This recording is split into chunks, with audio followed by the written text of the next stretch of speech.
The Kids Network, Nickelodeon, helped shape pop culture for decades. But a new docuseries, Quiet on Set, the dark side of kids' TV, is exposing the toxic culture behind some of the most iconic children's shows of the 90s and 2000s.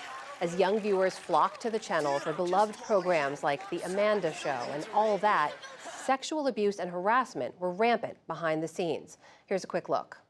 A lot of these kids in the entertainment industry are vulnerable. The power balance between a child and an adult is so striking already. And then on top of it, you add that it's an employment situation. These are 8 to 15-year-olds, and they are often responsible for the entire economic success of their families. What are they going to do if they get in trouble? What if all of this goes away because they complained? And so you spend your time working, hoping that people don't poke the soft spots on your body and in your brain. Quiet on Set directors Emma Schwartz and Mary Robertson join me now. Welcome to you both. Emma, start us off here. Your docuseries includes allegations of sexual assault, of pervasive harassment, the overt sexualization of children on these sets. How did you first hear about these allegations, and how hard was it to get people to talk about it? You know, we first started looking into this because a number of years ago we saw clips online, clips of from these shows where you could see the actors who were very sexualized, clips like Ariana Grande massaging a potato online. And we began to ask questions about what was happening behind the scenes.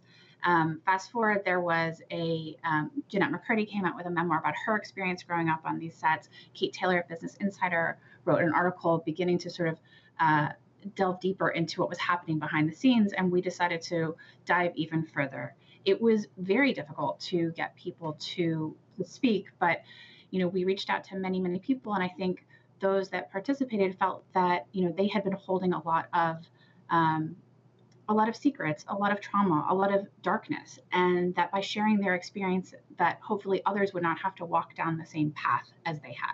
Mary, why was this a story that you think a larger American audience needed to know about?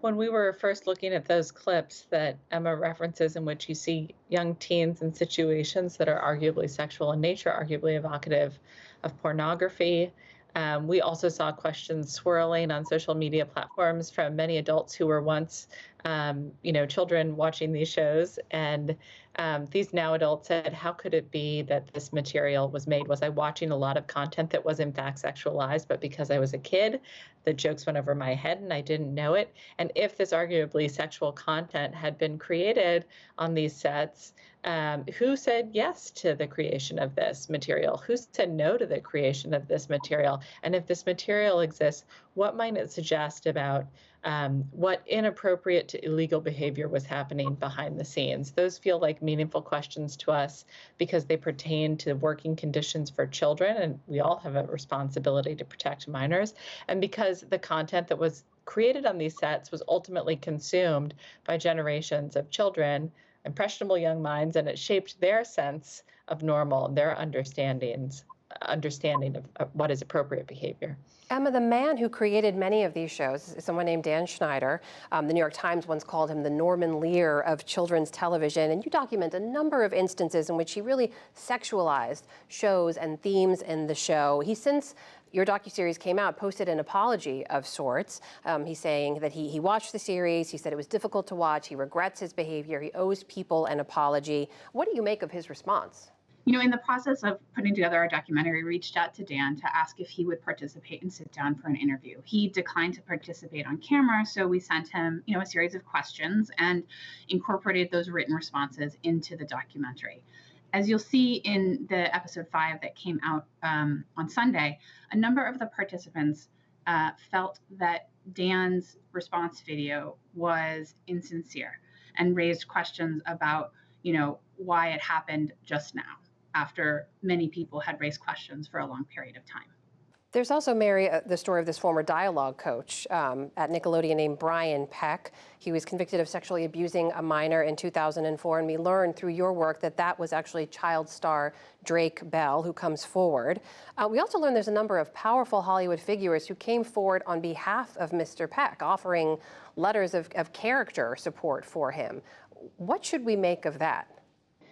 you mentioned these letters of support that were written by many Hollywood insiders on behalf of convicted child sex offender Brian Peck. And throughout the course of our reporting, our company petitioned the court to unseal these letters, which had been sealed for decades. And after arguing before the judge, he ultimately agreed to unseal these letters. We now do have these letters in the public record, and they raise many questions. And many of those questions remain for us, questions around what information the letter writers had at the time of writing them, who may have asked them to write the letters, if any pressure was exerted, and what the nature of that pressure may have been.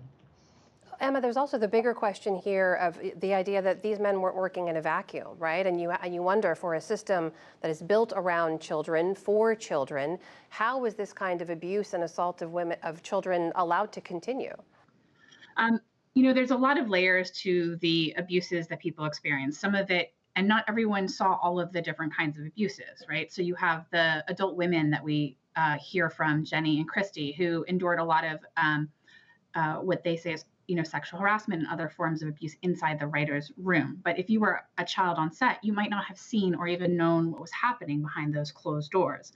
Likewise, some of these child sex offenders like Jason Handy and Brian Peck, they often met their people on the sets, but some of the actual abuses occurred outside of the sets themselves, because there was a closeness and relationships that formed in what people often described as sort of families on these sets, but they were families with a lot of dysfunction beneath them. Mary, what has been Nickelodeon's response to all of this? And is there any kind of accountability here? We offered Nickelodeon an opportunity to send a representative, who would appear on camera in the project. We also included we also sent them written questions and include their responses in the project. What we're hearing right now, amongst many of those who've watched the film, is a call for industry-wide reform. It has been noted by some that at the moment there's a real absence of federal legislation that could or would protect children working in entertainment. At the moment, there's merely a patchwork system of state laws in place. Well, all episodes of this docuseries, Quiet on Set, The Dark Side of Kids TV, are available to stream on Max. Directors Emma Schwartz and Mary Robertson, thank you so much for joining us. Thank you for having us.